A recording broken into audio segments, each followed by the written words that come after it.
नमस्कार दोस्तों, आप सभी का स्वागत है 15 मिनट एवरीडे के आज के सेगमेंट में। आज हमारी ओवरऑल 13वीं क्लास है और 10 अक्टूबर के सेगमेंट में हम पढ़ने वाले हैं द प्रीपोजिशन।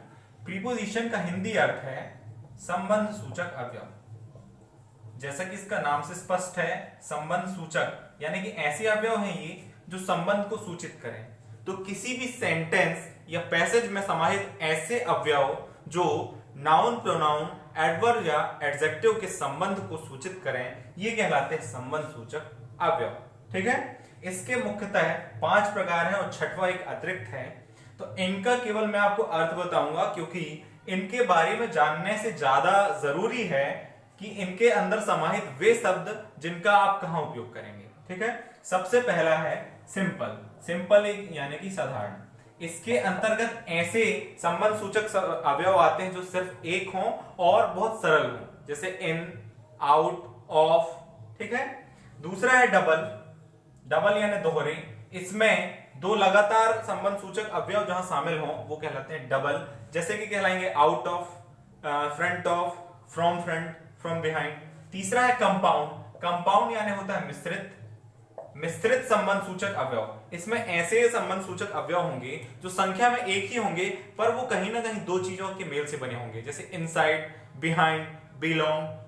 अगला है पार्टिसिपल। पार्टिसिपल यानी होता है पूर्णकालिक। ऐसे अवयव जो पूर्णकालिक होंगे। तो ज्यादातर मामलों में क्या होता है, पूर्णकालिक प्रीपोजिशन में लास्ट में आईएनजी होता है, जैसे कि टचिंग, एक्सेप्टिंग,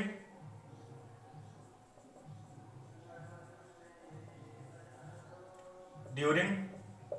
ठीक है, तो ये होते हैं पार्टिसिपल, पूर्णकालिक संबंध सूचक अवयव। अगला प्रकार है फेरिस। फेरिस को हिंदी में कहते हैं मुहावरा। इसमें ऐसे प्रीपोजिशन सम्मिलित होंगे जो मुहावरा के रूप में होंगे, जैसे इन फेवर ऑफ, उस व्यक्ति के पक्ष में, उसके पक्ष में। जैसे कि this check is in favour of Suraj. ये जो चेक है सूरज के पक्ष में है, तो ये कहलाते हैं फेरिस प्रीपोजिशन। और इसके अलावा है एक डिस्गस्ट। डिस्गस्ट यानी होता है लुप्त। ऐसे प्रीपोजिशन जो लुप्त हों वो कहलाते हैं डिस्गस्ट प्रीपोजिशन। और इसके अंतर्गत आते हैं ऐसे वर्ड सच एज, ओ क्लॉक, ऐसे। ठीक है, तो हम सीधे ज्यादा समय बर्बाद न करते हुए आगे बढ़ते हैं और जानते हैं कि जो प्रीपोजिशन है उनका हम कब और कैसे उपयोग करेंगे। ठीक है, तो पहला प्रीपोजिशन है एट। एट का उपयोग देखते हैं। एट का उपयोग हम करते हैं थोड़े से समय के लिए या छोटे शहरों और छोटे गांवों के लिए। ठीक है, एट थोड़े समय के लिए, छोटे शहर या गांवों के लिए, छोटे शहर या गांवों के लिए। ठीक है, एग्जाम्पल सीधे बात करेंगे एग्जाम्पल पर। सी विल रिटर्न एट 5 o'clock। वह जो है क्या करेगी, वापस आएगी थोड़े से समय, मतलब 5 बजे वो क्या होगी, वापस आ जाएगी। और देखिए छोटे शहर में, he lives at Mandla.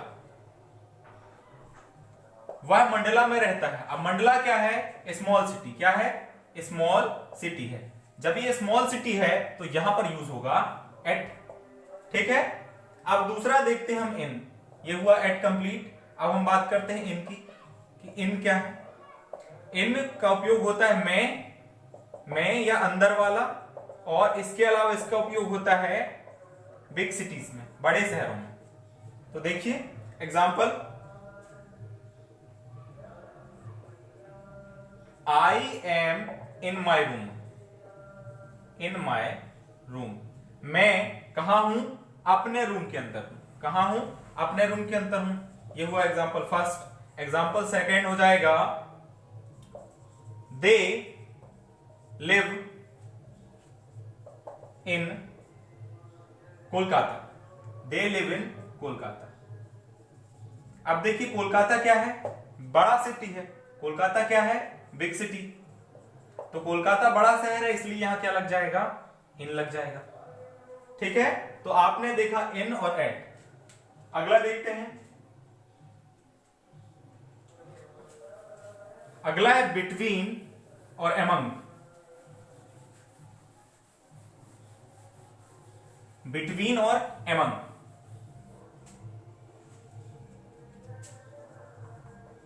Between और एमंग। तो समझिएगा इस बात को कि बिटवीन ना केवल दो लोगों के बीच में बराबर बराबर बांटा जाएगा, दो लोगों के बीच में होगा। ठीक है कि एक 100 रुपए का नोट है जो ए और बी दोनों के लिए है, तो वहां पर उपयोग होगा बिटवीन। और एक 100 रुपए का नोट है जो क्लास के सभी बच्चों के लिए है, 10 बच्चे उनके लिए है, वहां पर यूज होगा एमंग। यानी यहां सम्मिलित है ओनली टू, केवल दो लोगों के बीच में बिटवीन यूज होगा। और यहां शामिल है more than two, more than two, दो से अधिक लोगों के बीच में।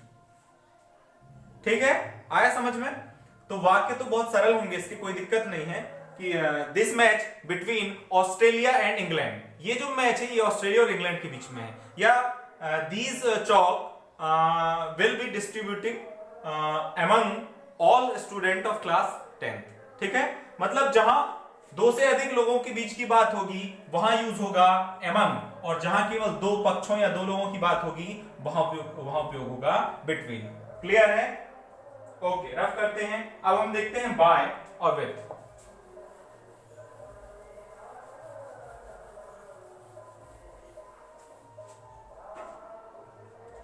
बाय, बाय जो है इसका हिंदी अर्थ होता है द्वारा, और इसका उपयोग होता है एजेंट या माध्यम के रूप में, एजेंट या माध्यम के रूप में।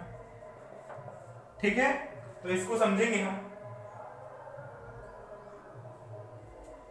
Example first, she has beaten by his father. वह अपने पापा से पिटी। तो किससे पिटी वो? अपने पापा से। तो यहां क्या हुआ? माध्यम, पापा हुए, इसलिए यहां क्या यूज होने वाला है? बाय। तो जहां एजेंट हो, जहां माध्यम हो, वहां उपयोग होता है बाय का। ठीक है, अब अगला है विथ। विथ पर चर्चा करते हैं। विथ ना एक सहयोगी माध्यम होता है, विथ यानी सहयोगी माध्यम। इसका एक अर्थ के साथ भी होता है, पर जब आप प्रीपोजिशन की बात करेंगे तो इसका उपयोग होगा सहयोगी माध्यम के रूप में। जैसे एग्जांपल कि Rahim killed the snake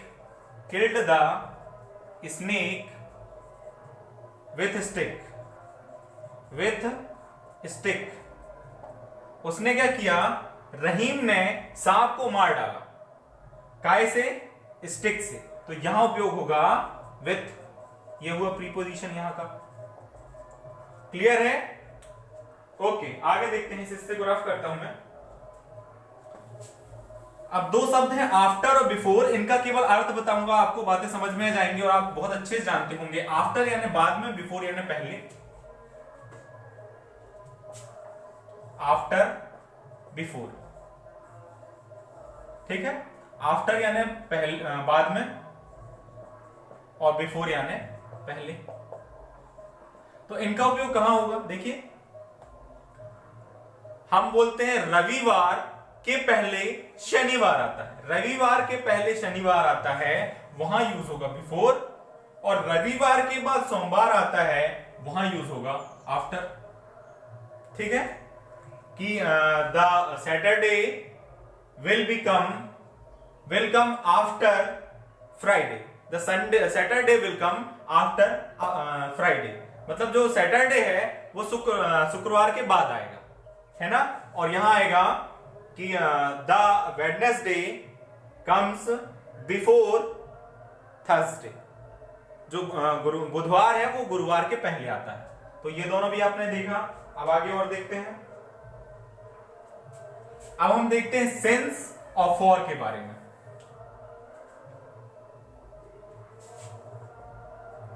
since और फॉर के बारे में। तो सिंस ना जहां निश्चित समय दिया हो, वहां यूज होता है सिंस। और जहां अनिश्चित समय दिया हो, वहां उपयोग होता है फॉर।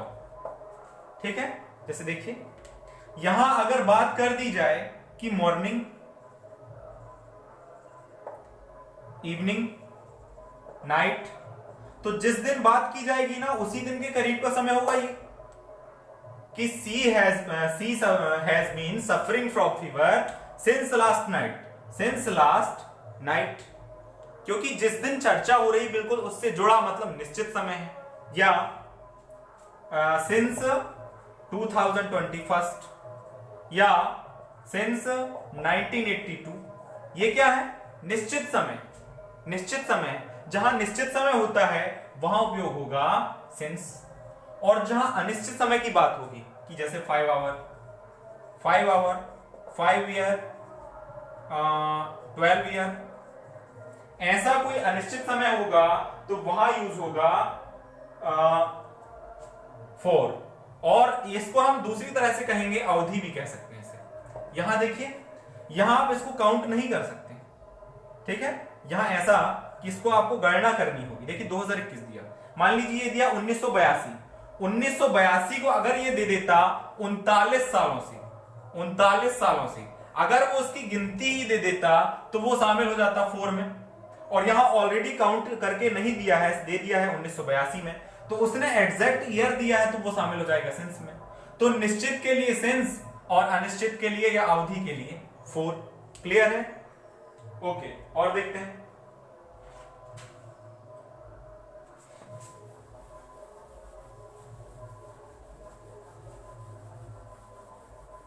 अगला है फ्रॉम। फ्रॉम पर चर्चा करते हैं। फ्रॉम जो है ना समय के लिए उपयोग किया जाता है, ठीक है? जैसे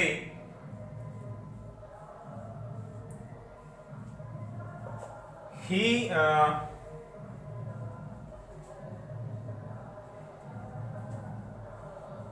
I started to read from Monday. मैं पढ़ाई प्रारंभ कर रहा हूं, कहां से? मैंने पढ़ाई प्रारंभ की है कहां से? सोमवार से। कहां से? सोमवार से। यानी कि जहां समय के लिए उपयोग होता है फ्रॉम, ठीक है? कि आई स्टार्टेड टू रीड या I started to study from Monday, ठीक है? अब अगला देखते हैं। अगला है बी साइड। बी साइड यानी बाजू में।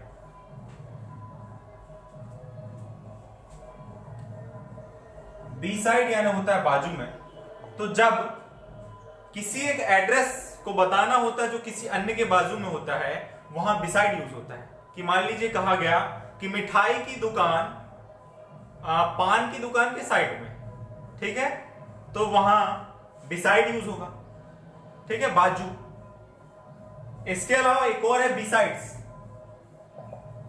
इसके अलावा एक और है बिसाइड्स, जहां बिसाइड में एस होता है, इसका उपयोग किया जाता है अतिरिक्त में। जैसे क्या होगा कि अगर किसी बच्चे को टीचर ने पीट भी दिया और पनिशमेंट, एक्स्ट्रा इकोनॉमिकल पनिशमेंट भी दे दी, तो ऐसे मामलों में होता है besides.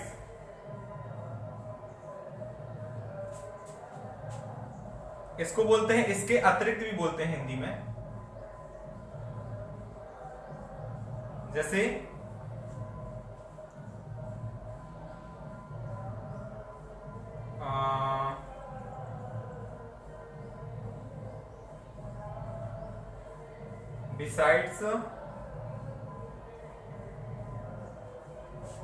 beside being punishment,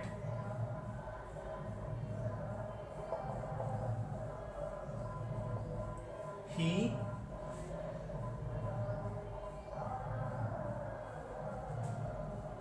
was fined.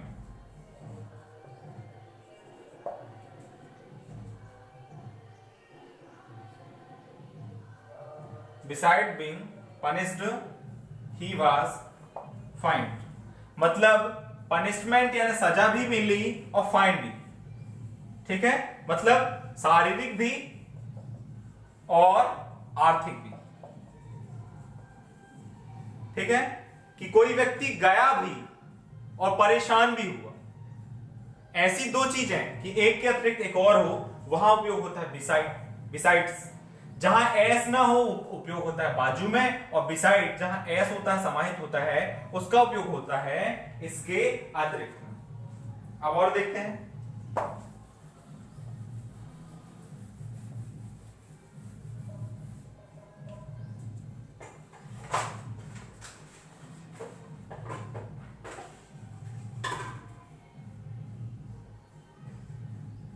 Into ये दोनों साथ में है, ठीक है। तो इनका उपयोग ना गतिशीलता में किया जाता है, गतिशीलता में। कि देखिए जैसे एक बच्चा नदी में गिर गया, the boy fails into the river. जो बच्चा है वो क्या हुआ, नदी में गिर गया। The boy fails into the river, बच्चा जो है कहां गिर गया, नदी में। तो में उपयोग तो हो रहा है इसका, पर साथ में क्या है, गतिशीलता भी। इसमें क्या है, गतिशीलता भी है। ऐसी जगह में उपयोग होता है इनटू। अगला है देन यानी अपेक्षा। तो यहां क्या होगा, दो लोगों की या दो समुदायों की अपेक्षा होगी, तुलना होगी, ठीक है। कि जैसे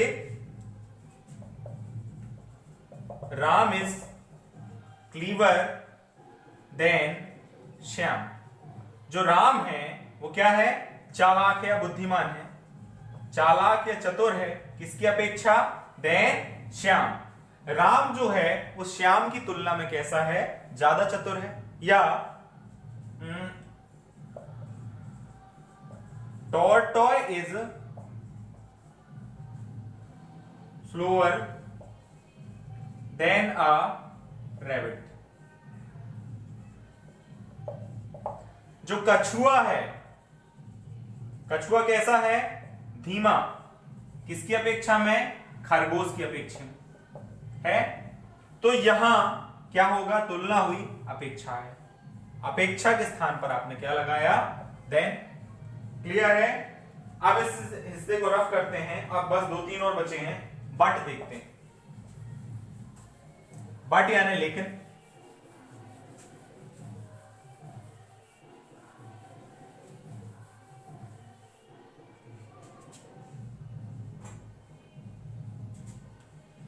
बट यानी कि लेकिन। तो ऐसी जगह उपयोग होगा जहां कुछ संदर्भ जुड़ा हुआ हो या कमी हो। जैसे all boys are present but Dheeraj is absent. सारे बच्चे जो सारे जो लड़के हैं वो कैसे हैं, उपस्थित हैं, लेकिन जो धीरज है वो कैसा है, अनुपस्थित है। ठीक है। They run fast but they loss. वे तेज दौड़े पर क्या हुआ, लेकिन वो क्या कर गए, हार गए। ठीक है। तो ऐसी जगह पे लेकिन के सब्स्टिट्यूट में बट का इस्तेमाल किया जाता है। क्लियर है। अब हम देखते हैं टिल एंड टू।